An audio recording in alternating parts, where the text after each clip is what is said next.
Please be advised, this episode does have content that some may find distressing. As always, listener discretion is advised and it is not suitable for anyone under the age of 13. Hello and welcome to It's Murder Up North. While this episode is a departure from the Wakefield Prison series, which will be continuing soon, it is technically still adjacent to it, as the crime I will be discussing today occurred in a home within yards of the infamous prison walls.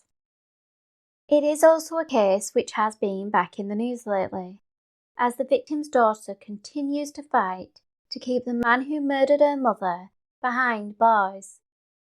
Therefore, I thought it was apt to shine a light on this case, the long road to justice, and why the daughter is campaigning so hard to ensure he is never released. Join me as I delve into the murder of Wendy Spees.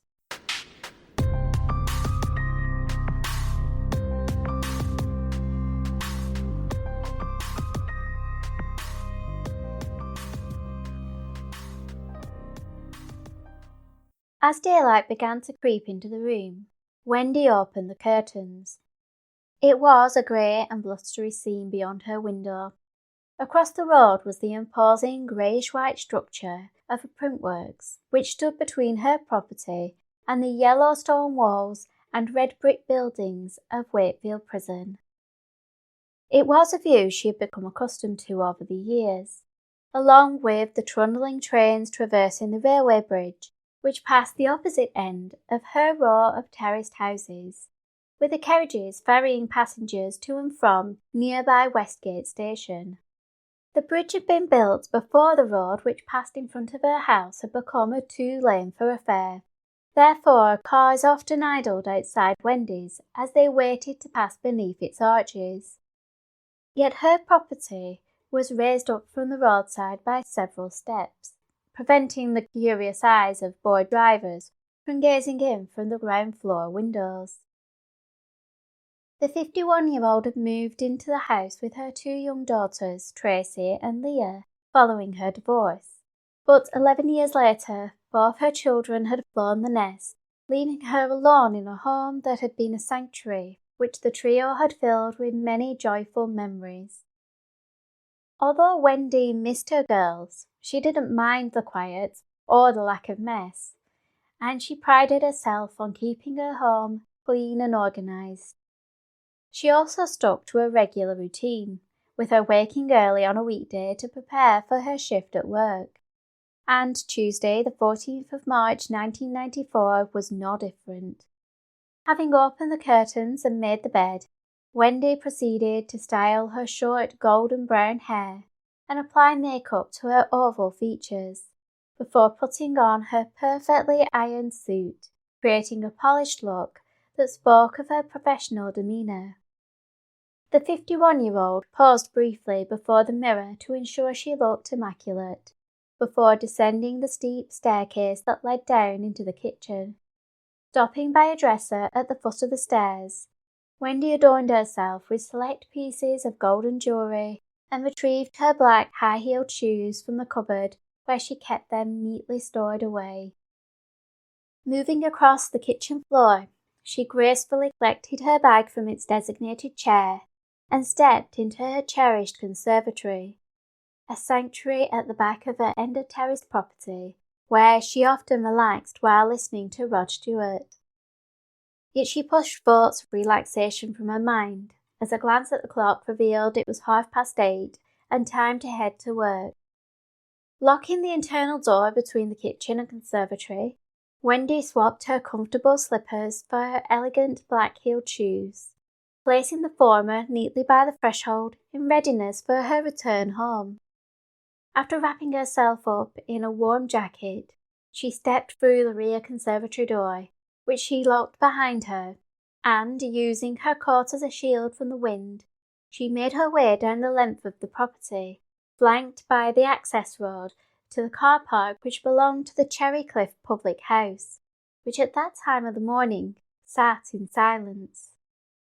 Reaching the front of her home, she stepped onto Bond Lane and traversed the familiar 11-minute walk to the bus stop on Westgate, which was one of the main arteries leading into the heart of Wakefield city centre.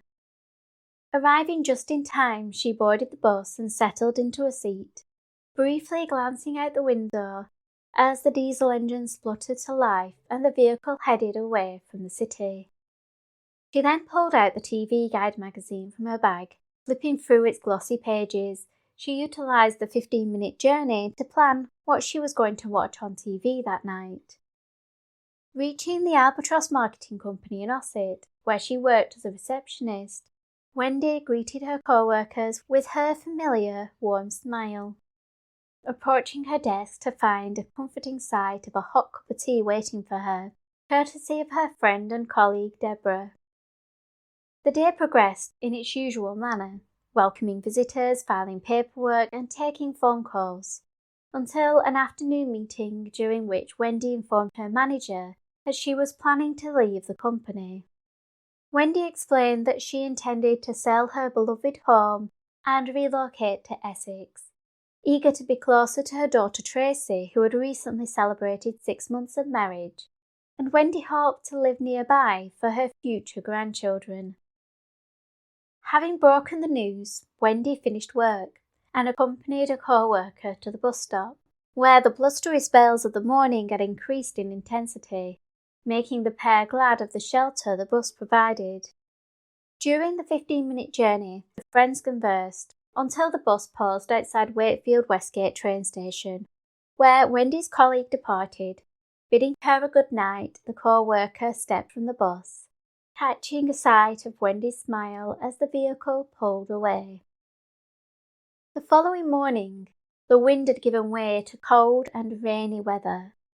But for the staff at the Albatross Marketing Company, it was a typical start to the day, with Deborah making Wendy a cup of tea, which she left at the as-yet vacant desk before hurrying off to start her own work. However, at roughly 9:30, Deborah passed by Wendy's desk to find the space deserted and the tea cold and untouched. A quick inquiry around the office determined that no one had seen or heard from Wendy that morning, which was out of character for someone as reliable as the 51-year-old.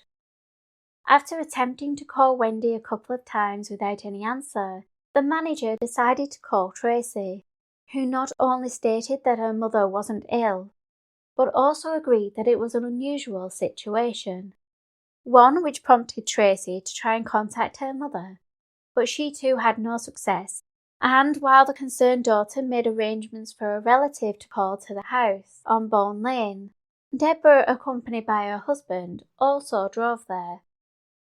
A cousin had arrived and found the door unlocked, which was the first sign that something was amiss, as Wendy didn't normally use the front entrance.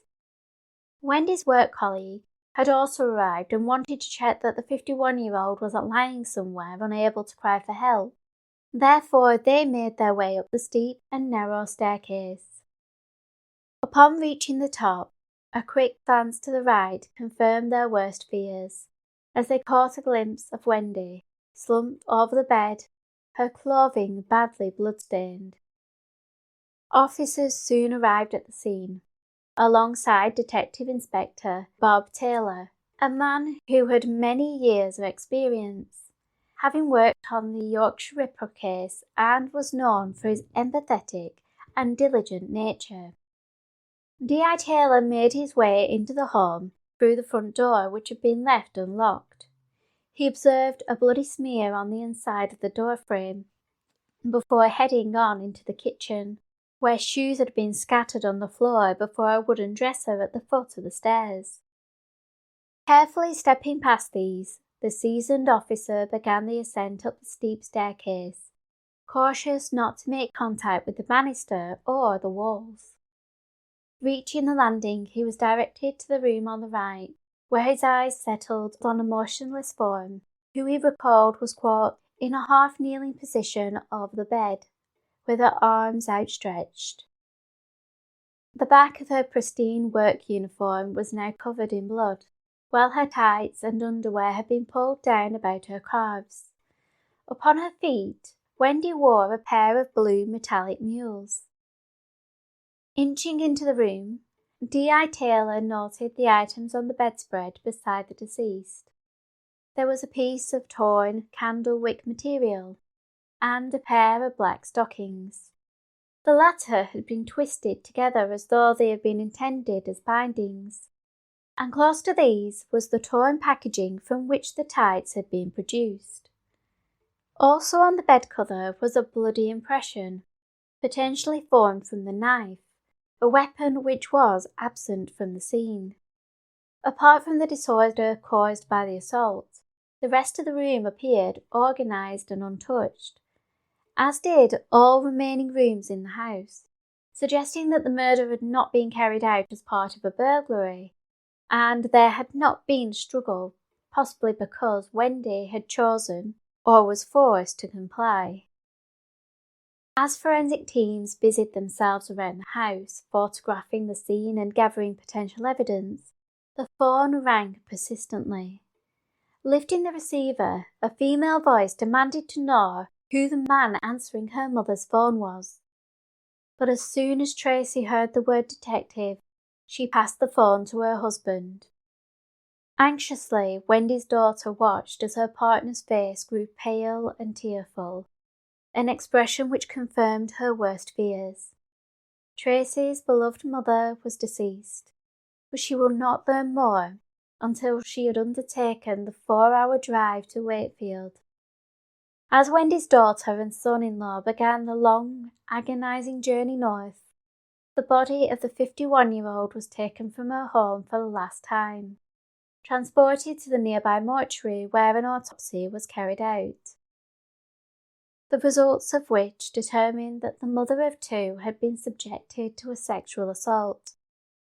It also found that the majority of her injuries were focused to the rear of her body, with 2 stab wounds to the neck and 9 to the back, prompting the conclusion that she was likely attacked in the position she was found. However, the pathologist deduced that the first blow to the back had proved fatal, with the blade puncturing Wendy's lungs, which would have quickly incapacitated her, as evidenced by the lack of defensive wounds. Later that afternoon, Tracy arrived at Wood Street Police Station, less than a mile away from her childhood home, which was now an active crime scene. Tracy and her sister Leah, accompanied by their partners, reluctantly made their way inside, where they were notified of their mother's fate by D.I. Taylor. Yet the heartache would be deepened for Tracy over the coming days, as the newspapers and TV channels began to report on the murder of Wendy Spees, while her daughter was asked to return to the home on Bourne Lane. Provided with the protective forensic suit, Tracy reluctantly walked through the property, tasked with identifying anything which may be out of place. Passing over the threshold, Tracy was informed that the front door had been unlocked, the first indication that something was off. Her mother never left the doors unsecured. Furthermore, Wendy rarely used the front entrance, preferring to utilise the conservatory rather than navigate the narrow steps beside the busy road which passed by the house. Fingerprint dust now covered almost every surface of her house-proud mother's home. There was nothing untoward as Tracy stepped into the living room, followed by the kitchen where Wendy's handbag was cradled by its usual chair. At the foot of the stairs, Tracy observed the pile of shoes which had been emptied out of the dresser, and she advised Detective Taylor that her mother would not have left them like that, with her adding that a pair of her mother's black Italian shoes appeared to be missing. Yet glancing around the room, nothing else seemed out of place, as was the situation in the conservatory. But now Tracy had to ascend the stairs. Entering her mother's bedroom, which was in its usual meticulous state, the bed neatly made and the curtains open, D.I. Taylor steadied the grief-stricken daughter prior to entering the rear bedroom. The body was no longer there, but other signs of the crime were still discernible. Trembling Tracy took a moment to gain her composure before scanning the room, with her teary eyes settling upon the table at the left-hand side of the bed, upon which were a pair of black court shoes that had been neatly placed. They were not the Italian pair missing from the cupboard downstairs. Furthermore, Wendy would never have placed shoes on a tabletop, as she believed it was bad luck to do so. These were not the only shoes which did not belong to Wendy, with the daughter confirming that the blue metallic mules her mother had died in were definitely not something the stylish 51-year-old would have worn. Through Tracy, detectives were provided a picture of Wendy Spees' life, with it being established that the mother of two led a quiet life, preferring her own company rather than large crowds, with her having a set routine, details of which would help narrow down the timing of the attack. It had been established that Wendy had arrived home from work, likely at around 6 p.m, with Tracy adding that upon entering the property via the conservatory, she would have secured the door behind her. Once inside, Wendy would change from her work shoes into her slippers before heading into the kitchen, where she deposited her bag in the chair and removed her jewellery, making a cup of tea before heading upstairs for a shower. Following this, the 51-year-old tended to make a light or easy meal such as beans on toast, before heading into the living room where she would relax on the sofa in front of the television with a blanket warming her legs. From this, the police surmised that because Wendy was still wearing her uniform, it was possible she had been attacked shortly after arriving home. Posing the question, had her killer accompanied her to the house and was invited in? Or had it been a stranger who had gained entry through force or coercion? With the crime scene wielding some initial clues, police turned their attention to the exterior. The home was on a busy thoroughfare, especially during rush hour. However, its raised position from the road suggested to D.I. Taylor that it would not have been easy for the assailant to see from the pavement whether Wendy was home alone. Although the road and the pavement in front of the property was well traversed, the end-terraced home had an access road running beside it which led to the Cherry Cliff pub's car park, beyond which was wasteland and a recreation ground. It seemed like this would be the obvious route for the killer to leave the scene. Yet the testimony of an employee at the printworks opposite Wendy's home would change that perception and provide crucial details. The employee at Green Prints had occasionally noticed Wendy Spees, whose property he could view from the windows of the printing floor where he worked.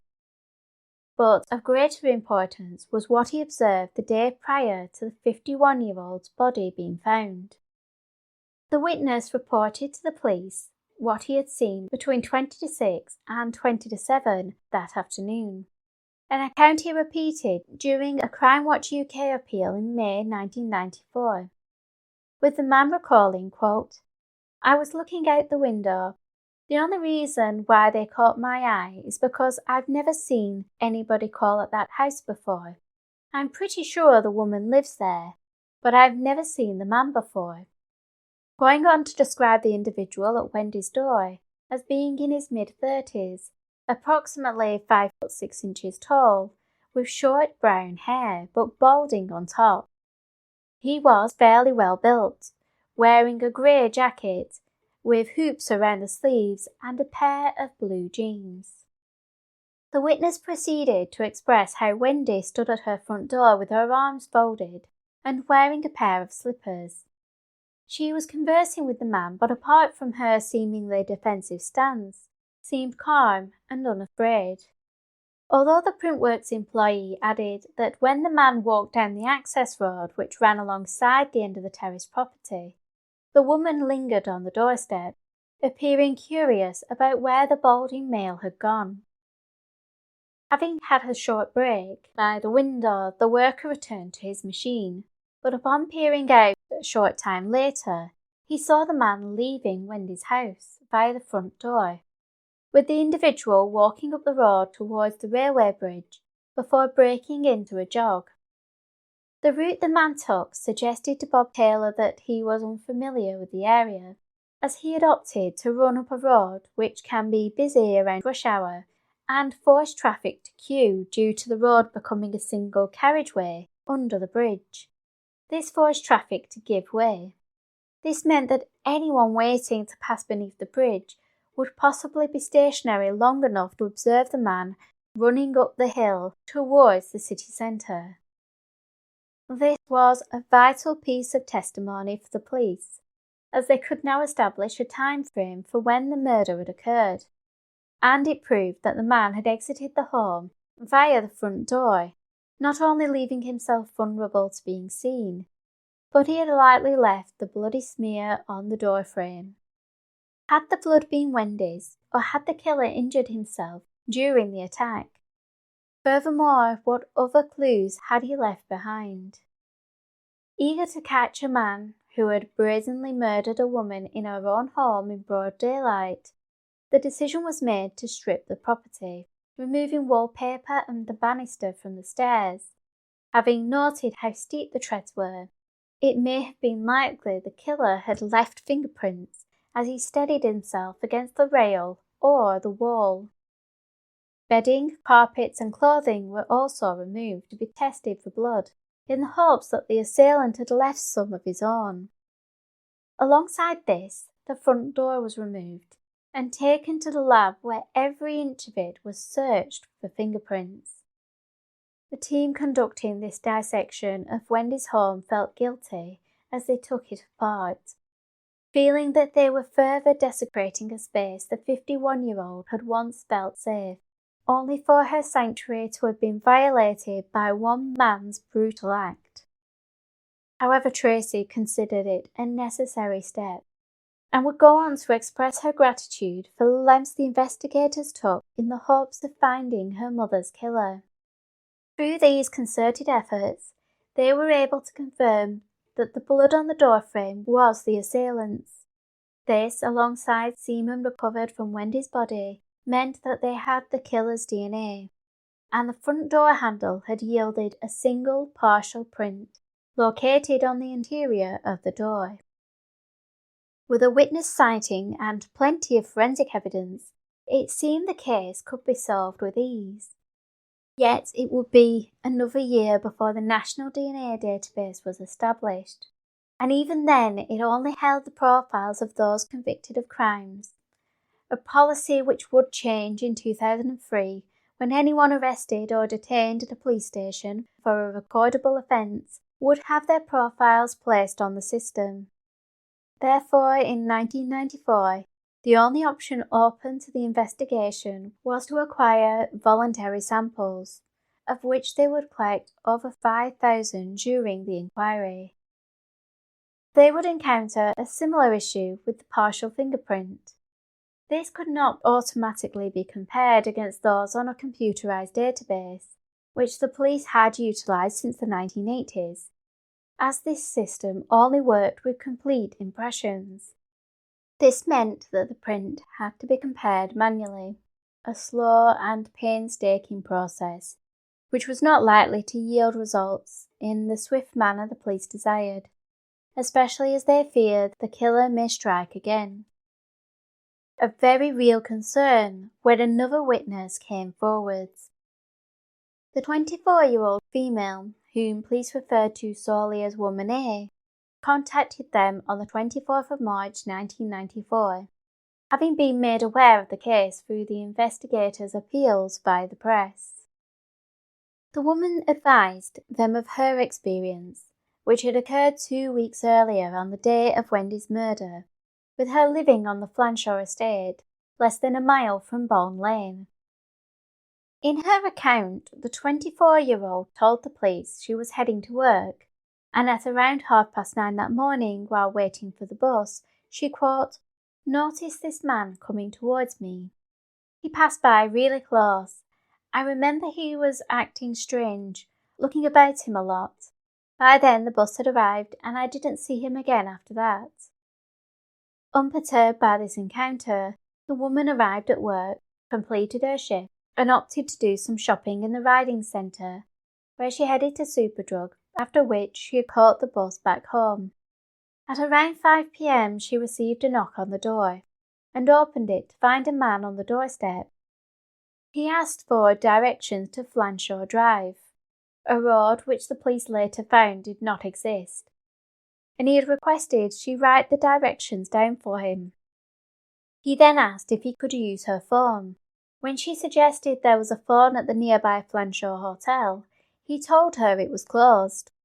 However, she knew this was false, and had developed a nagging feeling that she had seen the man before, with her suddenly realising that he was the individual from the bus stop. At this point she was distracted by a dog barking, which took her out of her momentary shocked state at recognising the man, prompting her to close the door and swiftly lock it. She would recall later that up until the point of realising who he was, she wasn't intimidated or threatened by his presence, and although it was an unnerving experience, she did not feel the need to report it until she saw the photo of it and believed it was the same man who had come to her door. This statement suggested that the man had potentially been stalking the 24-year-old, which was initially backed by her neighbour, who stated during the May 1994 Crime Watch appeal, "I realised that he was watching the young lady who lives next door, and he stood there for a moment." But the police would need to find further evidence to prove their stalking theory.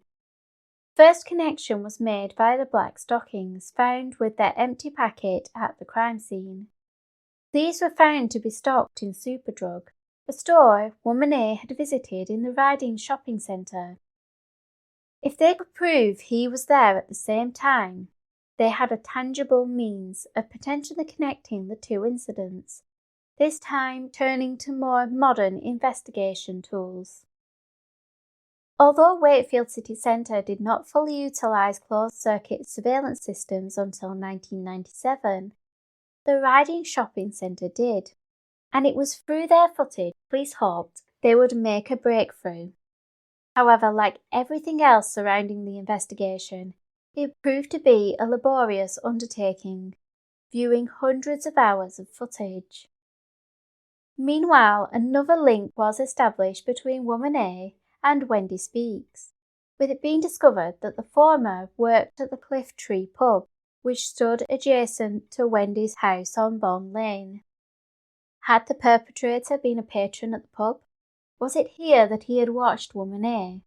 And had he been privy to Wendy's comings and goings, noting that the 51-year-old appeared to live alone? Was it this knowledge that prompted him to head to Wendy's house after failing to gain entry to Woman A's property an hour earlier? If so, it suggested his original target had been the 24-year-old, but he had likely stalked other women too. This was a theory backed by Dr. Richard Babcock, a forensic psychiatrist who D.I. Taylor asked to consult on the case, and hopefully provide a profile for the perpetrator. This was an avenue rarely used by the police at the time, but forward-thinking D.I. Taylor was willing to consider anything which would aid in the apprehension of the suspect. Upon his arrival in Wakefield, Dr. Babcock was taken to the crime scene, where he made his first assumption based on the seeming lack of forced entry, which he surmised suggested the individual had, quote, sufficient social skills and sufficient restraint to be able to present a plausible account on the doorstep. This allowed him to ultimately gain entry. This hypothesis was supported by Woman A's account, leading to the belief that the man may have used a similar ruse on Wendy. But unlike Woman A, the man was able to get access, and as soon as the door was closed, the non-threatening facade disappeared, with the doctor deducing that the attack was premeditated and the killer had acted quickly in subduing Wendy. Tracy would later put forward her opinion regarding what occurred, telling the documentary Cold Case Killers how she believed the man gained entry, with her suggesting that, as the police supposed, he had come to the door asking for directions. With Tracy theorising, quote, To get rid of him, she'd gone to write it down, getting a bit of paper, and she's turned and got it, and straight away then he's walked in, adding, because Mum wouldn't have shut the door, she would have just pushed it a bit to say, "You're not coming in. I'll grab the paper and pen," and he's caught her by surprise. With a concrete theory regarding his means of entry, Dr. Babcock proceeded to the bedroom, where he believed that at some point during or after the attack, the killer had stood in the corner of the room for quite some time, as though he was afraid. The doctor suggested that perhaps the perpetrator was afraid of women, with the forensic psychiatrist telling cold case killers, "You got the sense that whoever did this had actually been frightened of his victim." Babcock went on to state that it was an organised sexual homicide. The person doing it had been highly aroused at the beginning, therefore it was likely that something had upset him shortly before. Elaborating on this, he expressed his opinion that the man had a, quote, conflictual relationship with women, and that the murder was a form of revenge killing, with Wendy being a substitute for a woman in his life who was the actual trigger for his anger. And if he struck again, it would likely be as a result of an event occurring in his own life, likely instigated by this female figure. This resentment or fear of the opposing sex possibly caused the individual to struggle to form and maintain meaningful relationships. The doctor also surmised that the killer either enjoyed or hated the act of murder, but warned that if he hadn't, his guilt may have driven him to suicide. This led the police to investigate any suicides that had occurred since the murder. Another assertion the forensic psychiatrist made revolved around his opinion that the man the police were seeking had a shoe fetish. Dr. Babcock arrived at this conclusion from clues at the crime scene. He noticed that the black shoes being left on the bedside table and the blue mules, which were both believed to have been introduced to the home by the killer, were significant parts of the ritual, whereas the missing Italian shoes taken from the cupboard suggested that the man had stolen them, perhaps as a trophy following the attack. He also advised that given the man's predilections, it was likely upon his apprehension the police would find photographs of women's legs, which the perpetrator probably found arousing. Given Dr. Babcock's profile, the investigation recognised the urgency of apprehending the suspect, and as April began, more information came in. The first was a call regarding the blue shoes, which Wendy had been wearing when she was killed. As these had not belonged to Wendy, it was believed the killer had brought them to the crime scene, and upon a press release showing the shoes, a woman made contact regarding them. This new witness worked at the National Children's Home charity shop on Kirkgate in Wakefield City Centre, and she recalled a bag of donated clothing that had been left outside the shop on Saturday the 12th of March. Among the donated items was a pair of metallic blue shoes, which she priced and placed on display. Later that day, a man in his mid-40s, whom she described as being roughly 6 foot tall, with closely cut, thinning brown hair and an unkempt appearance, with stubble on his chin, and he was slightly overweight. She added that he was casually attired, wearing a white top with buttons on the front, a grey cotton coat, and black shoes. It was reported that he spoke with a Derbyshire accent, and he made inquiries about what size the shoes were. When the charity shop worker stated she didn't know, he asked her to try them on, and when she discovered they were too small for her, she estimated that they were likely a size 5 or 6. With this information, the man proceeded to buy them.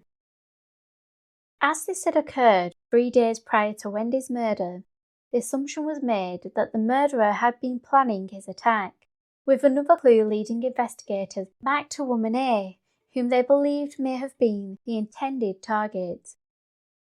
This was confirmed when a man matching the description provided by woman A the printworks employees and the charity shop employees was discovered on the CCTV footage recovered from the Riding shopping centre, with the footage placing the man there at 2:30 on Tuesday the 14th of March, which was the same time that woman A had also been in the centre. Yet a month would pass without any new developments in the case, and recognising the potential danger the perpetrator posed, the police made an appeal on the BBC's Crime Watch UK in hopes it would generate new lines of inquiry. The segment featured a reconstruction of woman A's experience and Wendy's last known movements, followed by DI Bob Taylor voicing his opinion regarding the killer's motives on the day of the murder, stating, "I'm quite satisfied that when this man knocked on Wendy's door, his intention was to sexually assault her, which he did, and kill her. And he came prepared and brought certain items with him to do that." Bob Taylor also discussed some of the items found at the scene, including the torn piece of fabric, which they had determined was from a, quote, candlewick bedspread, and firms in the area of Wakefield actually cut these up into rags, and they are sold. The detective proceeded to address the notion that the perpetrator had prior convictions, and given the proximity of Wendy's home to Wakefield Prison, they couldn't rule out the prospect that he had recently been released, especially because the jacket the man had been seen wearing was similar in description to those issued by the prison service. This meant they had to consider whether, quote, he may have been a previous offender for sexual offences, and the most disturbing part of all is that it may form part of a series and he could well strike again. Alongside this, Bob Taylor divulged details pertaining to the killer's sexual proclivities, starting with the metallic blue shoes, disclosing that these had been traced to a charity shop in Wakefield, but they were eager to track down the person who donated them, with D.I. Taylor providing further details, including that the shoes had been manufactured 6 years earlier, and the insole bore the label R.P. Ellen, Oxford Street, with the detective appealing to anyone who recognised the description of the man who had purchased them to make contact. More details were also given regarding the black stockings, which D.I. Taylor confirmed had been brought to the scene by the perpetrator and had, quote, tied loops in them about 15 inches down from the top, which, although he didn't use them, would have fitted over someone's wrist, and it may be that someone in the past can piece this together. D.I. Taylor also explained how they created a profile of the individual using a forensic psychiatrist and witness statements, deducing that the man, quote, didn't alarm Wendy, so he would be of normal appearance and voice, normal intelligence. I think that he may be local, although I don't discount that he could be just a visitor to the area. This description suggested that the man may appear to be unassuming and non-threatening, but D.I. Taylor urged for anyone who knew of a male matching the description to come forwards, especially if that individual had expressed an interest in using stockings as bindings or the wearing of high-heeled shoes during intimacy. Although the appearance on Crime Watch generated over 400 phone calls, it did not advance the investigation, and on the 17th of June, just 3 months after Wendy's murder, it was feared the killer had struck again. This time, a widow in her 60s had been assaulted at her home in Rastrick on the outskirts of Brighouse, nearly 20 miles away from Wendy's home, with D.I. Bob Taylor referring to the potential connection, stating, "We believe the murderer in our case had a fetish for feet, complemented by stockings," adding, "The incident in Rastrick is one of several similar attacks we are monitoring, but is certainly the nearest, and while there is not enough evidence to positively link the two, we are not ruling anything out at this stage." As he had implied, there was a number of similarities between both crimes, first being the age of the victims, as roughly 10 to 15 years apart. Although if the man who stalked woman A, who was just 24 years old, was the same perpetrator, he had shown he had no preference when it came to age. However, he did seem to gravitate towards women who were alone, which had been the situation in all three cases. And while he didn't make it over the threshold in the case of woman A, the pattern of behaviour was similar. The man had been seen by her earlier in the day, a detail which cannot be confirmed with regards to Wendy Spees. However, it was true in the more recent incident, with the widow explaining to police that at 11 a.m. on Friday the 17th of June, a man knocked on her front door, complaining that his vehicle, which was identified as a red or maroon Volvo 340, had overheated. The woman happily provided him with a kettle of water, and when he returned it, she allowed him to use her bathroom. But she declined his offer to carry out some odd jobs for her in exchange for her kindness, with the man leaving her home without incident. After this encounter, the widow headed off to her local church, returning home at around 2:30, only to discover the man sitting outside her house waiting for her. DCI Bridgestock, who was leading the investigation, told the press that the man, quote, had an orange bag in his hand containing a pelargonium pot plant and a packet of stockings by Unique, which he said he had bought to thank her for being so kind to him. He then asked her for a cup of tea, but she refused, and he asked her if he could use the toilet, and she allowed him in. DCI Bridgestock said when the man returned from the toilet, he started making obscene suggestions, exposed himself, and then indecently assaulted the woman. He made his escape when the woman began shouting, after which she made her way to the church where she raised the alarm. There was, however, some differences in the cases, for not only had the means of entry been different, but there didn't appear to be the shoe fetish element to it, as the stockings the man had in the orange carrier bag did not play a part in the crime. The description of the attacker varied too. While Wendy's and woman A's suspect was said to be of medium build, aged between 35 and 45 with receding brown hair, and stood between 5'6" to 5'9" tall. The widow's assailant was believed to be under 30 years of age, and although his height and receding hairline both fit the Wakefield suspect, his hair was said to be darker, with it being noted that the individual also wore an earring and walked with a limp. A week after the widow's ordeal, it was reported that a 34-year-old man had been arrested in Huddersfield in connection with her assault, and further inquiries ruled him out as a suspect in Wendy's murder. This meant that the police in Wakefield had struck another dead end. Yet D.I. Taylor was well known for thinking outside the box, and he sought a different course of action in the hopes of enticing the killer out of hiding. In July 1994, he arranged for an advertisement to be placed in a sports magazine aimed at men with a shoe fetish, who, when they called the number provided, unknowingly spoke to a policewoman, providing them with an address in Huddersfield where they could meet in person. Upon their arrival, the men were met by detectives who took DNA swabs, with all the individuals being cooperative and ultimately ruled out as suspects, with the men advising the police that, quote, just because you have a shoe fetish doesn't mean you're a murderer. Striking out once more, the case seemed to be getting colder, and when two murders occurred in Bradford within weeks of each other, it once more awakened concerns that Wendy's killer had struck again, albeit in a different city.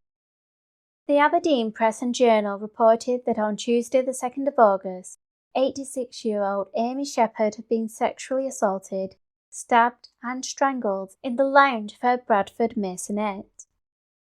Parallels were drawn between this murder and Wendy's, and when 80-year-old Mary Kilbride was found murdered in her home just 2 weeks later, the fears became amplified.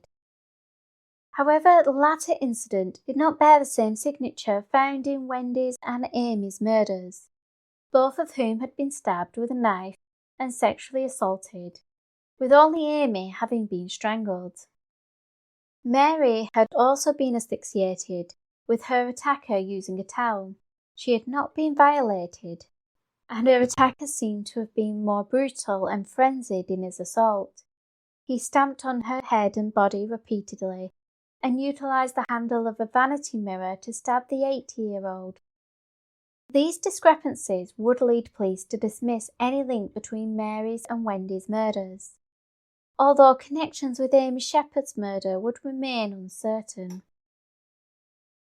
The police in Wakefield were no closer to finding Wendy's killer, and the media coverage dried up, until 2 years later, when it was reported in the Derby Daily Telegraph that a well-known dealer of pornography, Peter Falk, had been contacted by the police, who requested his customer mailing list, hopeful that their suspect may have purchased items related to his foot fetish. However, this also led to a dead end. As 1997 began, there would be another flurry of media speculation, as it was revealed West Yorkshire Police had sought the DNA of David Stooksbury, who had attacked 34-year-old Wendy Hertz in Avon, Kent.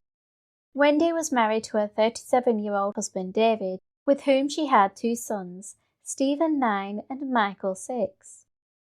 With David at his job as a bank manager and the children at school, Wendy was home alone as David Stooksbury conned his way into her home.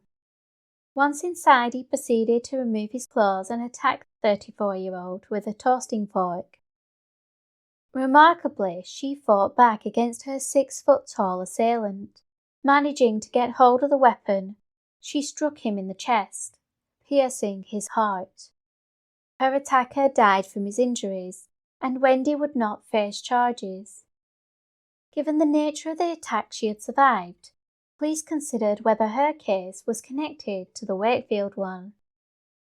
However, upon looking into David's movements around the time of Wendy Speakes' murder, and the discovery that his DNA was not a match, he was ruled out as a suspect, although he would be considered in another infamous case, the brutal attack on Lynn, Josie and Megan Russell, which occurred just 6 miles away from where David lived. Another year passed with no further developments, but a message left on a wall of a toilet in Pinderfields Hospital, which declared that the killer of Wendy Speakes is alive and well, brought the case back into the press, with police condemning the inscription, which had caused Wendy's loved ones further distress. They did have to consider the possibility that this message had been written by the murderer, given the proximity the hospital was to Wendy's home. As far as I can tell, the individual who wrote the message has never been traced, leaving a lasting question. Was it written by the killer, or had it been a cruel and thoughtless prank? Another lull fell upon the case, and for 2 years there appeared to be very little progress. But behind the scenes, the partial fingerprints recovered from the door handle was being manually checked every month, and the DNA continuously compared against new entries to the database. It had been 6 years since the murder when, on the 10th of March 2000, they found a match to the partial print. Identifying the suspect as Christopher Farrow, work began to learn more about him, with D.I. Taylor being surprised that Farrow had come to their attention due to a drink driving offence in June 1996.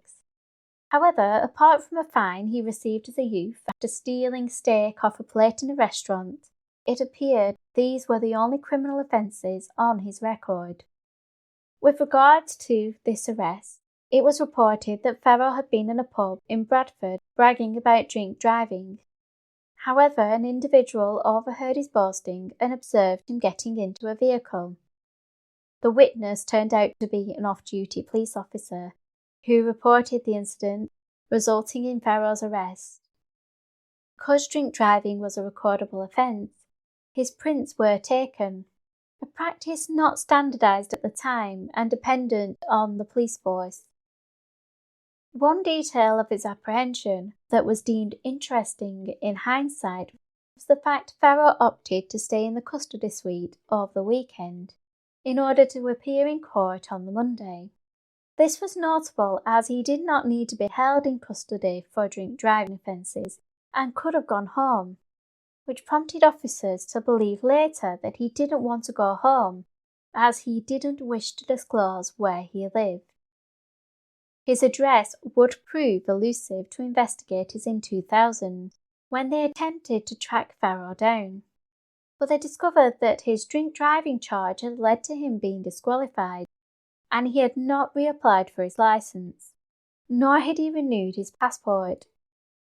Unable to trace him through these methods, the Police Intelligence Unit combed through other options, including employment records, and they discovered that at the time of the murder, the then 33-year-old had been working as a painter and decorator. But 6 years later, Farrow was now working at a printing firm to the south of Leeds city centre, and through this they identified an address potentially linked to Farrow. When it was confirmed he was residing at the property, the decision was made to move in for the arrest. On the 14th of March 2000, the 6th anniversary of Wendy's murder, Christopher Farrow was arrested in his home in Cookridge, North Leeds, which he shared with his wife and son. DI Bob Taylor included details of Farrow's apprehension in his book, Crime Buster: Inside the Minds of Britain's Most Evil Criminals, in which the then retired officer wrote, "Everyone that saw Christopher Farrow was stunned by his sheer ordinariness. Clean-shaven man, balding with short hair at the sides and back. He was casually dressed and walked with a pronounced limp, an injury from a motorcycle accident when he was 17.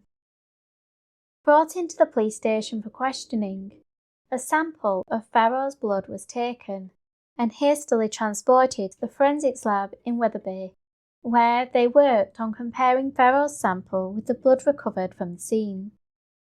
In the meantime, the 39-year-old was questioned regarding Wendy's murder, but he denied ever encountering the 51-year-old and claimed he had never even been to Wakefield, a stance he maintained even after he was advised his fingerprints had been recovered from the inside of Wendy's front door. Yet, 24 hours later, the lab confirmed that Farrow was the same blood group as the offender, and although it would take longer for a DNA match to be made, this information alone was enough to make Farrow change his story. He provided the interviewing officers with an account of what took place on the 14th of March 1994. He admitted he had gone to Wendy's house on Bone Lane, and when she answered the door he forced her inside. Making the 51-year-old go upstairs, he took a rag from his pocket, which was the candle wick material which he had taken from work, and placed it in her mouth as a gag. He also admitted to sexually assaulting her, but claimed he did not intend to murder Wendy, stating, "I am a rapist who killed, not a killer who raped," insinuating that the murder was an afterthought. He added, "As I was leaving the room, I realised she could identify me, so I went back and killed her." It would emerge that he had brought a 4-inch knife with him to the scene, but whether this was intended to intimidate his victim, to keep her compliant rather than kill her, is unknown. Nor did Farrow explain his actions that day. He did allege that he was going through a rough patch. He was frustrated because his pregnant wife wasn't having sex with him, and they had been arguing, so that day he was determined that someone was going to get it. He also denied having a shoe or foot fetish, although upon a search of his property, a photo of women's legs was found, and during an interview with his wife, she admitted that he used to make me dig the garden in high heels. The spouse would also be asked whether she had seen the news coverage or thought of it, and had she any suspicion her husband may have been involved, to which she stated she had seen a likeness between Farrow and the photo of it, but she couldn't believe it was him, especially because, to her knowledge, he had never been to Wakefield. However, it seemed Farrow had been to Wakefield on occasions other than the day of the murder. He had been to the charity shop in the city centre to purchase the blue mules 3 days before Wendy's death, and when Melanie Jane approached police following the announcement of Farrow's arrest, she potentially placed him in the city 2 weeks prior to Wendy's murder. Melanie was at her home on Regent Street in the Bellevue area of Wakefield, recuperating after an operation on a Wednesday afternoon. She was waiting for a friend to come and visit.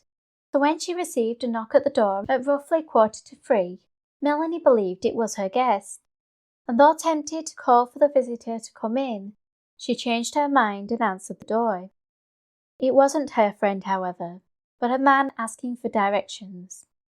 She recalled he was roughly 5'9", with balding hair, dark piercing eyes, and he was wearing a bomber jacket which was zipped up, accompanied by a pair of jeans and trainers. Melanie became uneasy, and she questioned the man's motives. Why had he knocked on her door when there were people in the street he could have approached? He also appeared to be looking past her as though he was trying to see if anyone else was in the home. He had started shuffling his feet, inching closer to the threshold. The man was holding a piece of paper, but alarm bells sounded when he accidentally tipped the page forwards, and she noticed it was blank. Melanie swiftly shut and secured the door, headed upstairs to the front bedroom, from where she observed the man, who was now fleeing across the cemetery which lay opposite her home. On the other side of the graveyard, just 418 metres away from Melanie's home, is a Tesco's local, which occupies the building formerly known as the Foresters Arms pub, where Wendy Spees had occasionally worked as a barmaid. Police now had another means of connecting the deceased and the survivors, as Melanie had worked in a pub in the city centre, while Woman A was employed at the Cliff Tree pub next door to Wendy's house.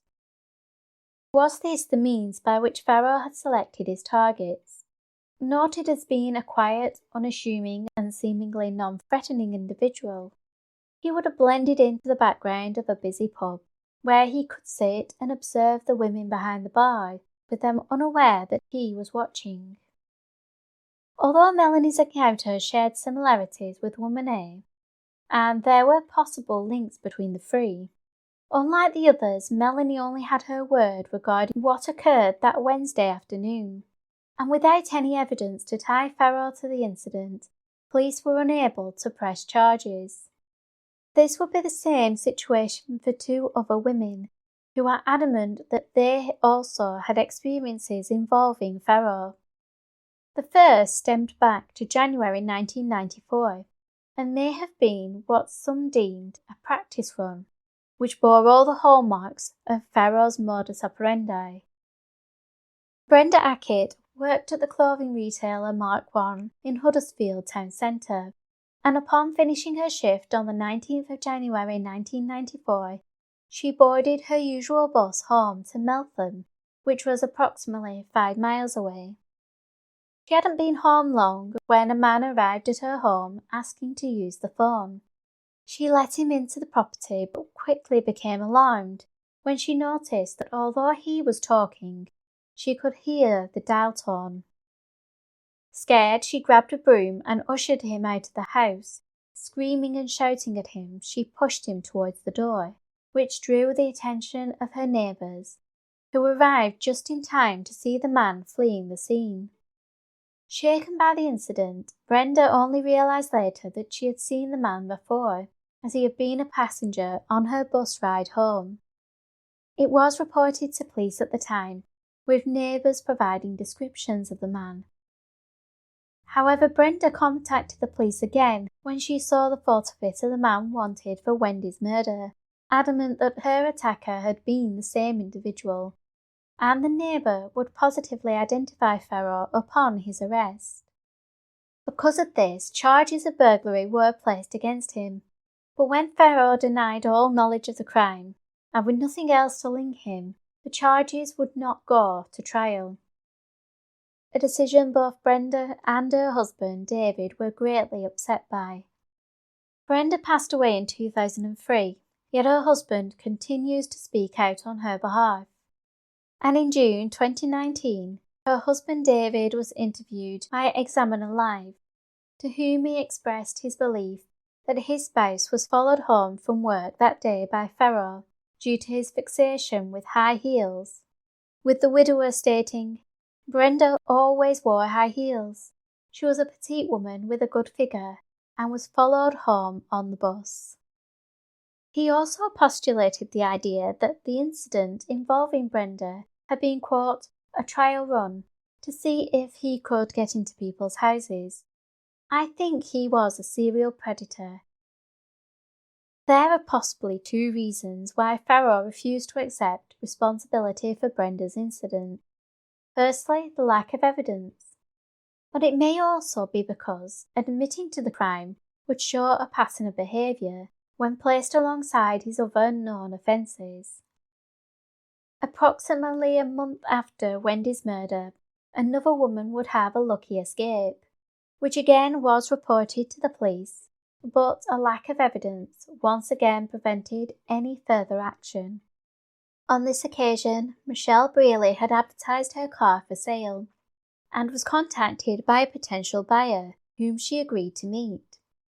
Yet when the time came for the planned meeting, Michelle had other commitments, and her husband headed off to show the car in her place. But upon meeting with the potential buyer, the switch from Michelle to her husband seemed to annoy the man, who appeared more interested in the woman's shoes and the car's footwell than in the vehicle itself. Upon his return home, Michelle's husband told her about this odd encounter, but the couple believed that would be the end of it. However, an hour later, Michelle answered the phone, and the man's familiar voice emitted through the handset. He asked why she hadn't met him as promised, and inquired about the shoes that had been in the car. Yet his pleasant tone grew hostile as he became aggressive and called her a liar, proceeding to rant about the shoes in the vehicle. The incident was reported to the police. It was theorised it may be linked to Wendy's case, although no one was arrested for the incident, with Michelle left wondering what may have happened had she met the man that day. All these incidents leading up to the attack on Wendy suggest a man who stalked his victims. He watched and followed them, learned their routines, and may have frequented their workplaces. Police believe there was an element of premeditation, with it being theorised that Farrow had created his own rape kit, consisting of a knife, stockings, and a pair of shoes. And although Michelle Brealey's encounter differed, apart from the man being fixated with footwear, it may be possible that following Wendy's murder, and knowing the police were looking for him, Farrow may have attempted to change how he approached his potential targets. Ultimately, Christopher Farrow would be brought up on 3 charges in relation to Wendy's case, these being 1 count of murder and 2 counts pertaining to sexual assaults carried out prior to the killing. The 39-year-old would plead guilty to all these charges. He also faced an additional charge in connection to Woman A's case. It was not possible to prove his intentions upon entering her home, so the only charge that could be laid against him was one of attempted burglary, which he denied. However, during a brief adjournment while a trial date was set for the burglary charge, Farrow seemed to change his mind and decided to plead guilty to this offence as well, confessing that he had been stalking Woman A and that she was his intended target that day. Therefore, on the 14th of November 2000, Farrow was given 18 years for Wendy's murder, 18 years for rape, 18 years for sexual assault, and 4 years for the attempted burglary of Woman A's home. This is a total of 58 years. However, he was ordered to serve these concurrently, with the judge handing him a life sentence with a minimum term of 18 years. This decision was based on guidelines which are outlined by the Sentencing Council, who state that, quote, Concurrent sentences are appropriate where offences arise out of the same incident or facts, effectively meaning that although multiple offences were committed, because they occurred during the same event, they are treated as part of the main offence. Tracy heard the words life sentence and believed that meant her mother's killer would remain behind bars. Yet in 2018 she was dismayed when notified that Farrow was now eligible for parole. She was even more distraught when she learned that the parole board had decided that he was rehabilitated enough to be transferred from a Category C prison to a Category D, which are facilities which have the lowest security levels. In Farrow's case, he was placed in North Sea Camp near Boston, Lincolnshire, which the government website states is, quote, committed to providing a safe and educational environment where prisoners can learn new skills to help them on release. As an open prison, its main focus is on resettling the prisoners and getting them used to working in the community. There is a job club and job centre plus, self-employment classes, and paid opportunities to work outside prison. Prisons such as North Sea Camp are often the last stepping stone to being released, but the thought that a man who had murdered her mother after stalking her and possibly many other women turned Tracy's stomach, and she was determined to fight the decision. The defiant daughter did so with the assistance of forensic pathologist Dr. Babcock, who provided a report based on a letter written by Farrow to his daughter, who had written to her father asking why he had committed the murder. In the letter, Farrow only briefly mentioned Wendy.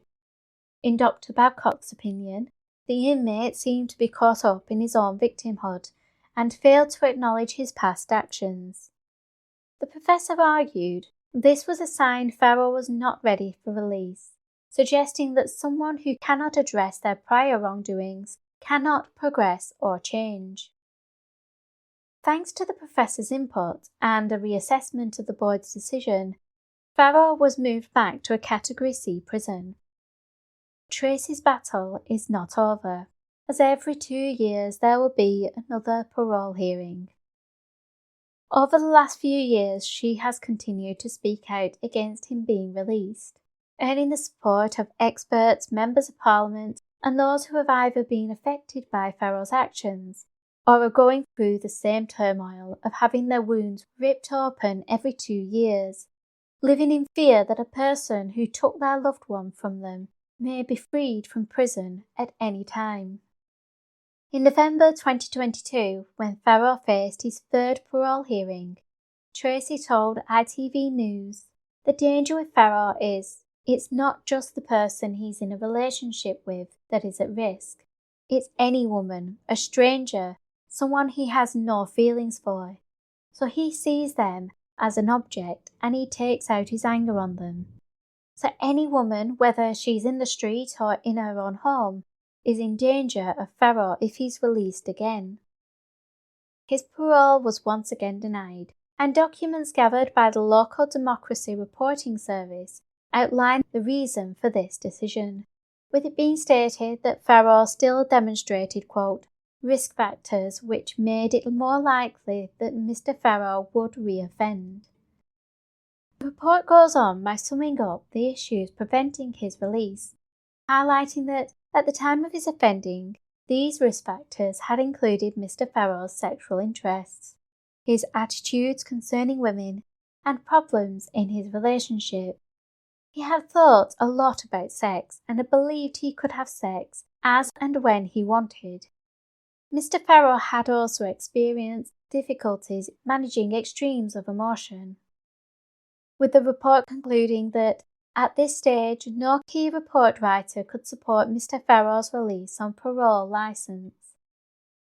In February 2025, it was revealed that Farrow had allegedly shown progress while in a Category C facility, where he was having regular sessions with a psychologist and was participating in a programme aimed at helping him address his sexual offences. The parole board seemed satisfied that a, quote, Professional assessment of Mr. Farrow in custody concluded that he had completed all necessary work. It was recommended that he should continue to strengthen his skills and have a slow transition back into the community via the open estate. Once again, Tracy is faced with the prospect that Farrow may soon be transferred to an open prison, from which he could be freed. Her anger at this decision was raised during an interview with the Wakefield Express on the 25th of March 2025, with her condemning it as appalling and maintaining that he will always pose a risk to women. The decision to move Farrow will ultimately lie in the hands of Justice Secretary Shabana Mahmood, with it being announced on the 24th of April 2025 that she had refused Farrow's move to an open prison, which, although a brief respite for those affected by his crimes, the battle to keep him behind bars will continue. Tracy is not the only person facing this situation, with others also having to contend with the fear that an offender is eligible for parole every 2 years, leaving them caught in a never-ending emotional rollercoaster, which Joanne Early, the CEO of the charity Support After Murder and Manslaughter, states, re-traumatises the victims and takes them back to the day of the murder each time. It takes months to recover from the process, and because of the amount of time it takes, they only get a few months' grace before they have to go through it all over again. As always, I would love to hear your thoughts on this case. Do you believe someone like Farrow could be rehabilitated and released from prison? And how do you feel regarding the 2 yearly parole hearings? Thank you for joining me for It's Murder Up North. A new episode is coming soon. So in the meantime, keep an eye on those shadows.